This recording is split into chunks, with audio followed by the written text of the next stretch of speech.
There's been a breakthrough in talks aimed at curbing Iran's nuclear program. As part of the agreement, Iran will limit key parts of their program in exchange for easing of economic sanctions. Washington and its allies say the deal does not include recognition of Iran's right to enrich uranium.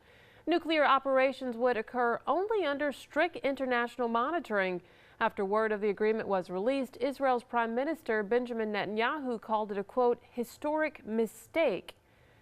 So what will the agreement mean for relations between the U.S. and Israel, and can Iran be trusted to comply? That's what we're talking about this half hour.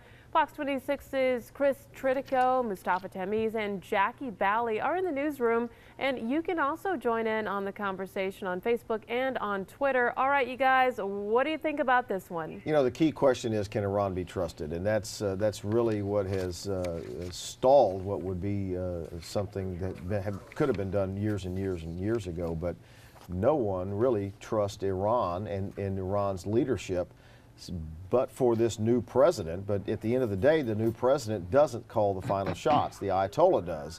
And so that's what Benjamin Netanyahu is. That's such a hard name to say. Benjamin Netanyahu is. Benjamin Netanyahu. Yeah, okay, thank you. That guy. That's what he's objecting to and has been objecting to. Getting France on board is what really got this final deal pushed through. The thing that concerns me the most is it's only 6 months. And in 6 months, they could be secretly finishing what they're doing, which I think is what the Israelis are concerned about, finishing what they're doing and then say deals off and move forward. They've got $4.2 billion that we've been holding from them, and they move forward. Jackie Bally. I think at best we should be cautiously optimistic. We would hope that they will keep their word, but based on past history, we know that the leaders from Iran are not to be trusted. I think seeing the new shift in leadership, because he has been speaking positively of having negotiation talks continue and complying with the settlement or the 6-month agreement that we have. So hopefully he will agree, he will keep his word. But I think, I mean, we have at least a decade of lying coming from this country, from the leadership in this country.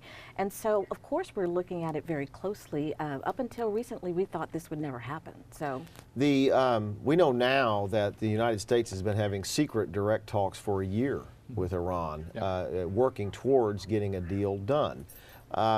Is this deal worth hurting our relationship with Israel? Well, I think Israel's doing its part. It's trying to be the bad cop in this relationship and pushing the envelope. We hope that's a positive way to deal with this, to make sure that there's someone there. So is Saudi Arabia. So Israel and Saudi Arabia are both on the same side. Israel and Saudi Arabia are continuing to put the pressure on Iran and the world leaders. So the object of creating sanctions is to put a country in a bad economic condition so that you can negotiate. There's two things you can do when you have a conflict. Either you can go to war or you can negotiate your way out. And we can't go to war. Well, I mean, the public's not going to support it. Well, we hope that we don't have to go to war. So the sanction policy the Obama administration put in, they got the consensus of the world to make sure that sanctions were global, have worked, and now they're bringing back Iran into a negotiation. Let me run to Donnelly. Right now, she's monitoring our social media accounts. Yeah, Chris, so many people are talking about and commenting about this one on Facebook and on Twitter, and it seems a lot of people want to know, if Iran can't be trusted, what else do you do?